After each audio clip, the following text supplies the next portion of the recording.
Hi, Lindsay here. Like and subscribe to the channel if you haven't already. Hit that bell up top for those notifications. Today we are going to be making some beef pho. I have some beef bones right here. I'm getting ready to blanch those. Some five spice or anise is what they call it. It looks like this if you buy the actual seasoning of it. This is just the powdered form. I have my big stock pan. I'm gonna add some water and blanch these. So I have my beef bones going in this water. I'm gonna let them simmer for about 20 minutes and blanch them.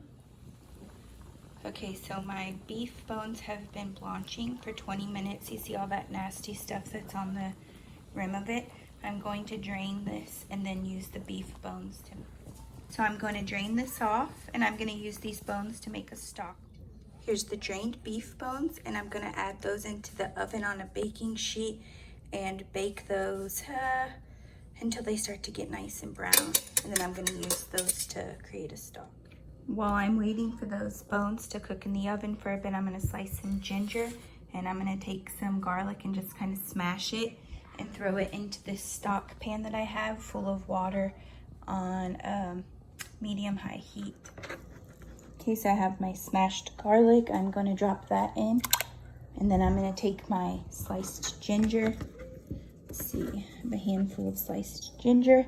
And I'm gonna dump that in as well and let that start to incorporate. Meanwhile, our beef bones are on 450 degrees in the oven, and we'll let those brown a bit and then add them to this water, and that'll be the base of our soup. Add in a tablespoon of salt and 2 tablespoons of fish sauce and also some star anise. My soup going, I'm gonna add a tablespoon of salt, 2 tablespoons fish sauce.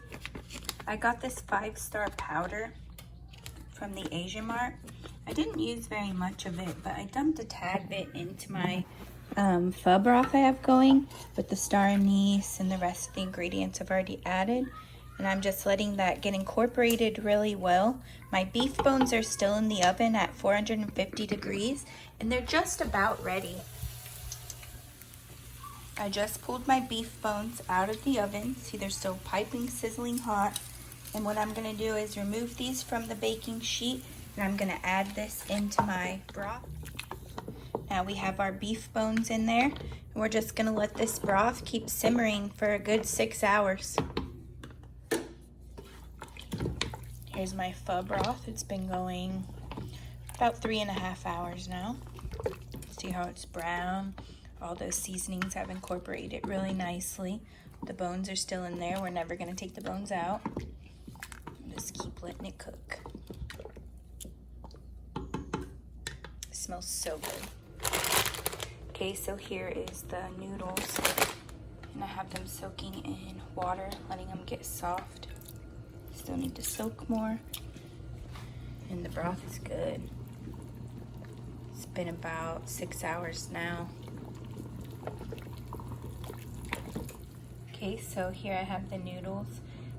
They got softened, and so I drained the water and left them into the bowl, and I'll show you how we cook them. Okay, so here I have my Thai basil. I have some chopped up green onions, some cilantro, and some soybean sprouts. All this has already been washed and it's ready to go.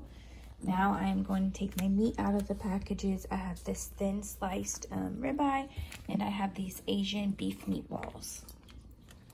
Okay, so I'm going to show you guys how to do the rice noodles. We're going to get a handful of the noodles and put them into the strainer, and you're going to just drop that into the pho broth and let the noodles cook. It takes a couple of minutes and they'll get tender. I'll show you what they look like when they're done. Okay, so here's the noodles. They're nice and soft, and then you're going to dump this into a bowl and add however much broth you'd like.